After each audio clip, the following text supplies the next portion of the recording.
Hello friends, welcome back to the channel share Vichar. आज हम discuss करने वाले हैं एक और इन्वेस्टमेंट स्ट्रैटेजी जिसका नाम है कॉफ़ी कैन इन्वेस्टिंग। ये स्ट्रैटेजी उन लोगों के बहुत काम आएंगी जो मार्केट को ज़्यादा समय दे नहीं पाते हैं क्योंकि वो कुछ अदर बिजनेस या कुछ जॉब करते हैं, जिसकी वजह से उनके पास टाइम रिस्ट्रिक्ट होता है और उनको स्टॉक्स ट्रैक करने के लिए उतना टाइम नहीं मिल पाता। तो चलिए बिना किसी देरी के इस स्ट्रैटेजी को डिस्कस करते हैं।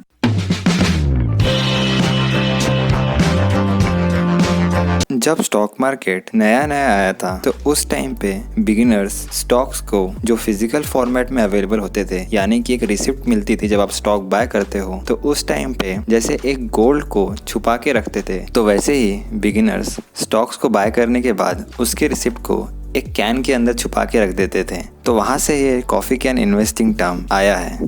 ये एक लॉन्ग टर्म इन्वेस्टमेंट स्ट्रेटेजी है। यहाँ पे आप जो शॉर्ट टर्म में टर्बुलेंस के कारण या फिर शॉर्ट टर्म कोई न्यूज़ के कारण या शॉर्ट टर्म कोई एक्सटर्नल फैक्टर के कारण जब कंपनी परफॉर्म नहीं कर पाती है और उसका स्टॉक परफॉर्म नहीं करता है, तो आप सेल नहीं करते। उस चक्कर में आप लॉन्ग टर्म तक होल्ड करके रखते हो और जो परफॉर्मेंस आगे हो सकती है उसका पूरी तरह से फ़ायदा उठाते हो। इस स्ट्रैटेजी में आपको कंपनी को शॉर्ट लिस्ट करना है और उसमें कंटिन्यूस इन्वेस्टमेंट करना है। सौरभ मुखर्जी जो एक फंड मैनेजर है, उन्होंने इस टॉपिक के ऊपर बुक भी लिखी है। आई विल रिकमेंड कि आप वो बुक जरूर पढ़िए। उन्होंने उस बुक में इस प्रकार के स्टॉक्स को कैसे शॉर्ट लिस्ट करना है वो बताया है। वैसे तो मैं वीडियो के एंड में एक स्क्रीनशॉट डाल ही दूंगा जहाँ पे आपको क्या क्राइटेरिया डाल के कैसे स्टॉक शॉर्ट लिस्ट करना है, वो सारे चीज़ों को आपको Screener.in पे पेस्ट कीजिए और स्टॉक्स को शॉर्ट लिस्ट कीजिए। कॉफ़ी कैन इन्वेस्टिंग का यूज़ करके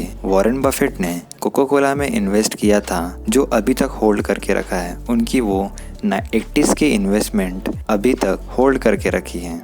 अगर वॉरेन बफेट शॉर्ट टर्म में जो कोको कोला को जिस कारण भी लॉस हो रहा है, अगर उससे डर के सेल कर देते तो वो लॉन्ग टर्म तक जो अभी तक प्रॉफिट हो रहा है वो एंजॉय नहीं कर पाते। बट इसका मतलब ये नहीं है कि आपको कंपनी को ट्रैक नहीं करना है, यानी कि बाय एंड होल्ड करके भूल नहीं जाना है। आपको कंपनी को ट्रैक भी करना है। फॉर एग्जाम्पल, अगर कोई कंपनी है जिसका लॉस हो रहा है लेकिन वो परमानेंट लॉस है, टेम्पररी लॉस नहीं है, तो आपको उस प्रकार के स्टॉक से एग्जिट कर लेना है। इसलिए आपको वंस इन अ मंथ और twice in a quarter in कंपनियों को ट्रैक भी करना है। तो ये है कॉफ़ी कैन इन्वेस्टिंग की समरी। आपको स्क्रीन पे दिए हुए क्राइटेरिया को Screener.in पे पेस्ट कीजिए, उन स्टॉक्स को शॉर्ट लिस्ट कीजिए, फिर उन पे रिसर्च कीजिए और फिर अपने एक इन्वेस्टमेंट स्टॉक्स बनाइए।